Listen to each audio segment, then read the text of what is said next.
عثمان معمة والجاهز يحضر مع الأسود في كأس إفريقيا 2025. شوفوا يا جماعة، عثمان معمة اللاعب المغربي ديال واتفورد اليوم قدم مباراة من العيار الثقيل. لاعب كي قاتل، كي جري، كي يدخل في الصندوق بثقة، وكي يدير الحلول في الهجوم بطريقة ما كي يقدرش يديرها أي لاعب صغير في العمر. المستوى اللي وراه اليوم كي يطرح سؤال كبير: واش ما بقاش خاص هذه الموهبة تدخل رسميا في حسابات المنتخب المغربي الأول؟ كنشوف التركيز، كنشوف الجهود، وكنشوف لاعب قادر يعطي الإضافة، خصوصا في منافسة كبيرة بحال كأس إفريقيا. المدرب ديال المنتخب كي يبغي اللاعبين اللي كي يلعبوا بلا خوف، وعثمان باين ما كيخافش من الأجواء الكبيرة ولا الضغط ديال الملاعب الإنجليزية.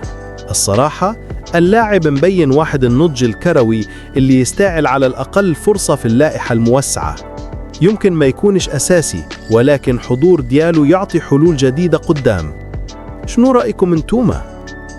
واش تشوفوا عثمان معمة يستحق يكون حاضر في الكاس، ولا باقي خاصه الوقت؟